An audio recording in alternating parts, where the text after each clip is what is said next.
Okay, so here we have a question called the root of the problem, and it requires us to find the sum of a set of fractions that have compound surds in the denominators.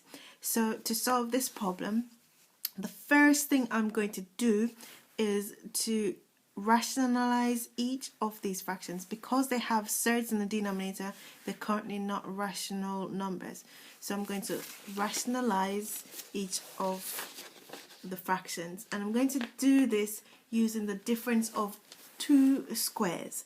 So to rationalize the first fraction, what I've done is I have multiplied the fraction. So here the fraction is 1 divided by root 1 plus root 2, and I have multiplied it by the conjugate surd to root 1 plus root 2.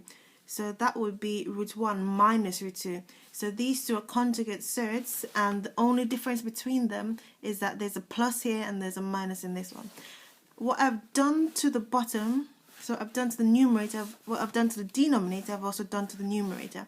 So I've multiplied the numerator by the conjugate surd for this denominator here as well.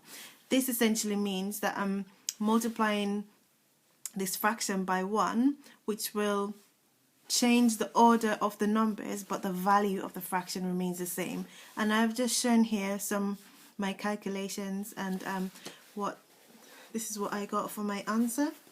So that's for the first fraction that I've rationalized. So for the second fraction, I've done the same here again. I've just multiplied the conjugate surds together, and I've multiplied the numerator by the conjugate surd again. And this is my answer for the second fraction. For the third fraction, I've done exactly the same. So I now have a different value. And I have a rational fraction there. And I have done the same for the second to last fraction. And I've gotten this as my answer. So root 98 minus root 99 divided by minus 1.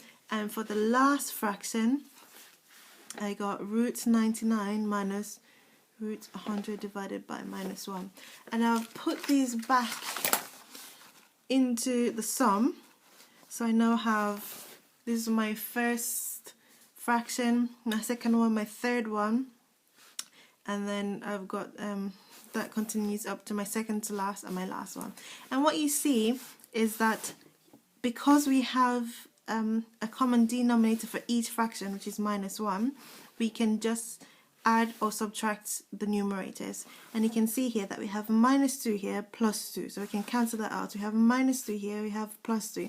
And when we look at the second to last and the last fraction, you can see that we have minus 90 and plus 99. So we can actually say that this trend continues. So just after this minus 4, we'll have a plus 4, so we can cancel that out.